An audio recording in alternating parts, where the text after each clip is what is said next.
ಬೆಳಗಾವಿ ಜಿಲ್ಲಾ ಪಂಚಾಯಿತಿ ಹಾಗೂ ನಿಪ್ಪಾಣಿ ಕ್ಷೇತ್ರದ ಶಾಸಕಿ ಶಶಿಕಲಾ ಜೊಲ್ಲೆ ಅವರ ಪ್ರಯತ್ನದಿಂದ ಮಹಿಳಾ ಮತ್ತು ಮಕ್ಕಳ ಕಲ್ಯಾಣ ಇಲಾಖೆಯ 2024ರಿಂದ 25ನೇ ಸಾಲಿನ ಅನುದಾನ ಹಾಗೂ ಮಹಾತ್ಮ ಗಾಂಧಿ ರಾಷ್ಟ್ರೀಯ ಗ್ರಾಮೀಣ ಉದ್ಯೋಗ ಖಾತರಿ ಯೋಜನೆ ನರೇಗಾ ಅಡಿಯಲ್ಲಿ ಬೋಜ ಗ್ರಾಮದಲ್ಲಿ 2 ಹೊಸ ಅಂಗನವಾಡಿ ಕಟ್ಟಡಗಳನ್ನು ನಿರ್ಮಿಸಲಾಗಿದೆ. ಆದರೆ ಕಾಮಗಾರಿ ಪೂರ್ಣಗೊಂಡು 4ರಿಂದ 6 ತಿಂಗಳು ಕಳೆದರೂ ಇನ್ನೂ ಕಟ್ಟಡಗಳ ಉದ್ಘಾಟನೆ ಆಗದಿರುವುದು ಗ್ರಾಮಸ್ಥರ ಅಸಮಾಧಾನಕ್ಕೆ ಕಾರಣವಾಗಿದೆ.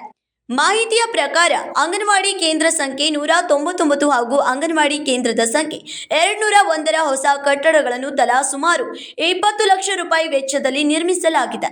ಎಲ್ಲ ಅಗತ್ಯ ಸೌಲಭ್ಯಗಳನ್ನು ಹೊಂದಿರುವ ಈ ಕಟ್ಟಡಗಳು ಬಳಕೆಗೆ ಸಂಪೂರ್ಣ ಸಿದ್ಧವಾಗಿದ್ದರೂ ಇದುವರೆಗೆ ಲೋಕಾರ್ಪಣೆಗೊಂಡಿಲ್ಲ.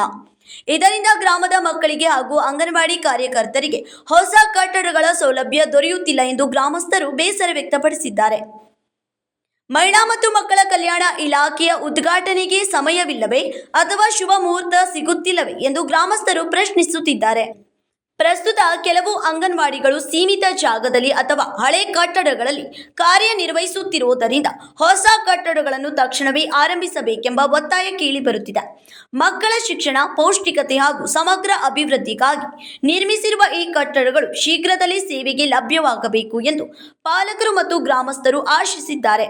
ಸಂಬಂಧಿತ ಮಹಿಳಾ ಮತ್ತು ಮಕ್ಕಳ ಕಲ್ಯಾಣ ಇಲಾಖೆ ಈ ವಿಷಯವನ್ನು ಗಂಭೀರವಾಗಿ ಪರಿಗಣಿಸಿ ಉದ್ಘಾಟನೆಯ ದಿನಾಂಕವನ್ನು ಶೀಘ್ರ ಪ್ರಕಟಿಸಿ 2 ಅಂಗನವಾಡಿ ಕೇಂದ್ರಗಳನ್ನು ಕಾರ್ಯಾರಂಭಗೊಳಿಸಬೇಕೆಂದು ಗ್ರಾಮಸ್ಥರು ಆಗ್ರಹಿಸಿದ್ದಾರೆ.